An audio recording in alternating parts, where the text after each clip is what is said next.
will buy you 12 beers from Dog and Pony Show Brewing if at Jared Goff's next media scrum next week, you ask him, Jared, do you think that the other coaches in the NFC North are actually Jared Goff merchants?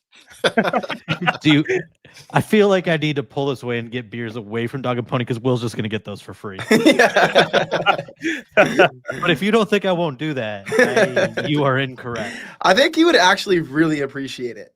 Yeah. Petty Goff would love that. Oh, it's about no time doubt. someone started that narrative. Yeah. It just depends on the mood that guy's in. Yeah. But yes, in the right day, I agree. I think you'd love it. But like we talked about this last year, not us, but the royal us. This was a guy a year ago that was on the same kind of early MVP track. And then you start looking at it. What does it take in present day NFL to win an MVP as a pocket passer?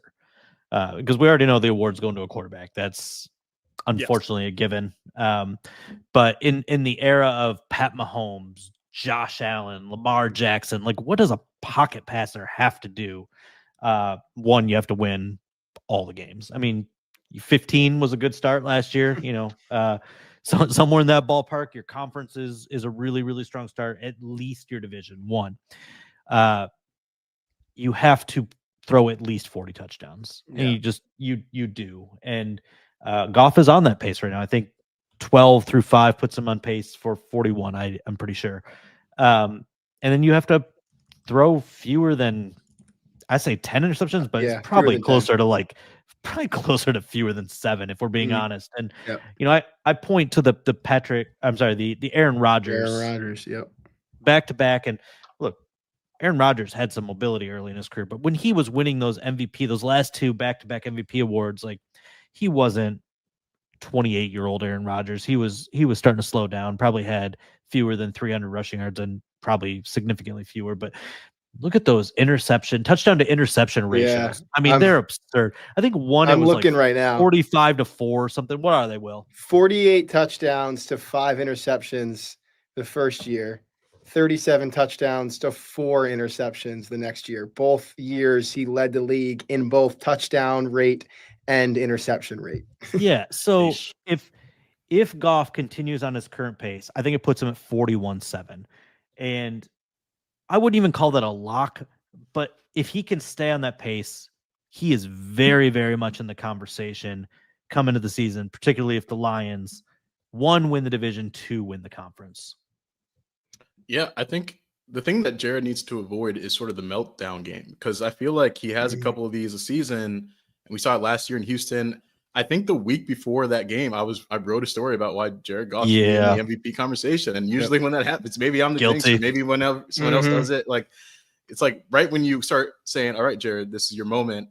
He does have sort of a clunker game. And everyone's on Natty TV too, with and it happens to be nationally televised football. And it's like, man, if you just had 2 interceptions instead of 5, you're probably still in this race right now. So, obviously last year he had the game in the playoffs, and like I think narratives can build from those nationally televised games where you have those meltdowns, and he is a little bit prone to that, as good as he is otherwise. And so if he can avoid a game like that, and obviously I'm not asking him to play perfect all year, but just those big national stage games, maybe not Sunday night, maybe you can avoid that against Pat Mahomes. That'll probably help the narrative a little bit coming up here.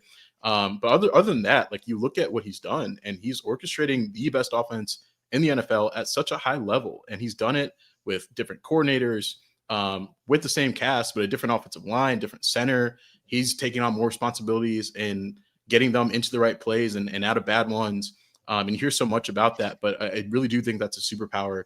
And that's something that I don't think is really talked about nationally enough. We know about it, but I don't know if that's really known on a wide scale outside of Detroit. And, when you're talking about an award like MVP, where Lamar Jackson's winning it and, Josh Allen's winning it and Pat Mahomes is winning it, like you need to kind of make up for it in other ways. And I'm not sure he has like the national driving force narrative behind him. So I think Justin's right. It's really going to have to be a statistical win. Like you have to put up numbers like prime Aaron Rodgers and Peyton Manning when he was winning it, even in Denver. That was like one of the best seasons we've ever seen. That's what it took for him to win the MVP, like late in his career when he got to that point. But, Jared has all the weapons around him they're going to be unselfish. They run the ball, obviously. That's going to be the heart of what they do.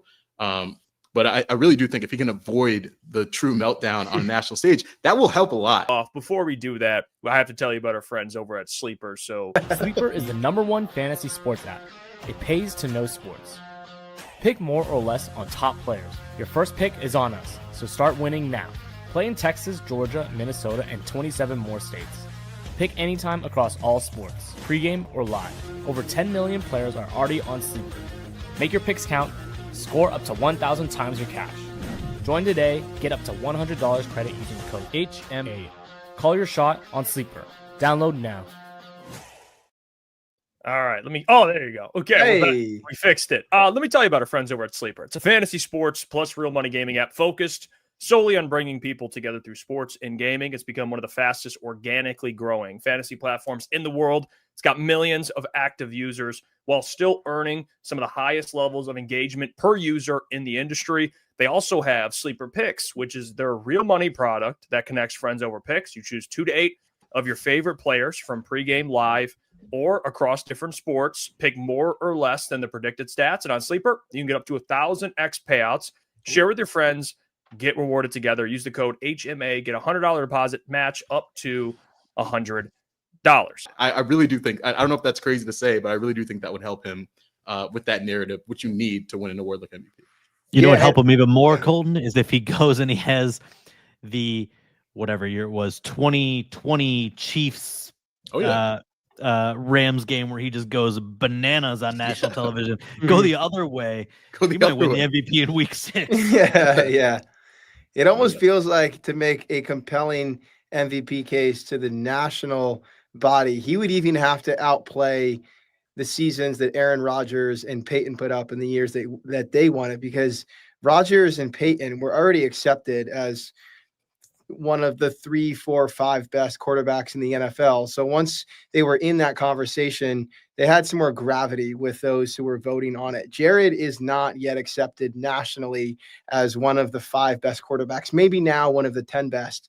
But I think to really stake his claim to that award, he would have to overcome some of these perceptions or preconceived notions about him that still exist, even though most of them are wrong. And I think part of the reason Dan Campbell has gone out of his way after almost every game this year to highlight all of the things that Jared is doing before the snap is to kind of convey this to everyone. Like, this is what our quarterback is doing. It's not just the numbers. He is responsible as much as anyone for the functioning of this offense, which now leads the league in points per game for the second straight year. Like, Dan will always go to bat for his guys. And Dan's also pretty sharp in the way he handles the media and usually has a reason for the messages that he's trying to disseminate. And it does seem to me like one of them this year is to emphasize how valuable Jared is to everything the Lions do on offense. I'm blown away that he has somehow gotten even better this year when teams blitz him. And it's been a strength of his now for a number of years, really his entire Lions tenure, and even going back to some of his time with the Rams. But if you are bringing the blitz against Goff, you are asking to get diced up. I mean, he has the highest passer rating in the NFL when blitzed this season, 143.7. He's basically a perfect quarterback when you send extra rushers in his direction. And it's interesting that now for the first year, I think we're seeing coordinators adjust. He used to get blitzed a lot, and he isn't being blitzed quite as frequently this year. And in this matchup with Spagnuolo on Sunday night, who is known for his aggressive blitzing defenses, I think the Chiefs know if they're going to bring pressure, to quote Dan Campbell, if they're going to bring blitzes, they better disguise them well enough to win a Grammy.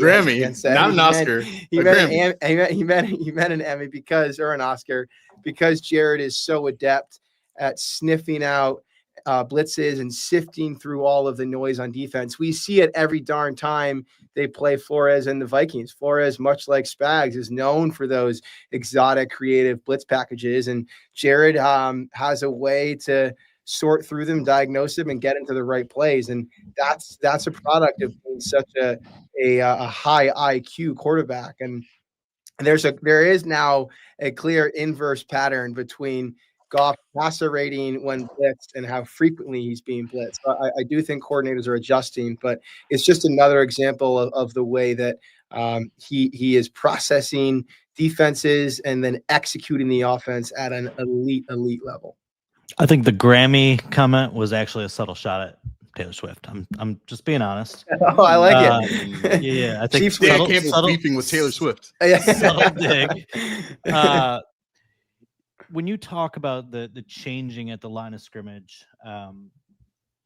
I think what stands out to me is the reverence Detroit's defensive players have for Jared Goff. And I was talking to Jack Campbell this week for a story I'm working on about the defense and some of, I guess, what they're doing on that front. And he said, Goff's ability to check in the perfect play, if you don't have the ability to counter that at some level, you're dead in the water. And he said his ability to read and decipher what we can do, he said, there's just not a young quarterback in the league that can do that. You've got Kevin O'Connell talking to his quarterbacks to the last possible second, giving them all that information.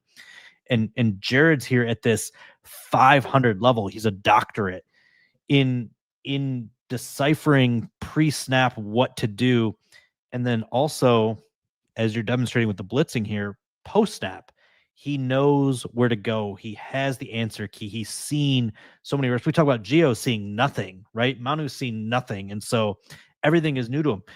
How many reps does Jared Goff have under his belt now? It's thousands upon thousands upon thousands of bank reps with a smart individual that's able to store that information, to process it, to apply it. And he just has an answer for almost anything you could possibly throw at him in this league. And I think it's always really exciting to see that final stage of maturation for great processing quarterbacks. You talk about the Peyton Mannings and the Tom Brady's. I mean, I understand what I'm doing when I'm putting Goff in that conversation. He's not those guys yet, or maybe never will be, but like, that is where he's at as a processor, right? Like, he is at that big mega brain level of seeing how things develop and executing at the highest level. You don't complete 75% of your passes if you're not executing at the highest level imaginable.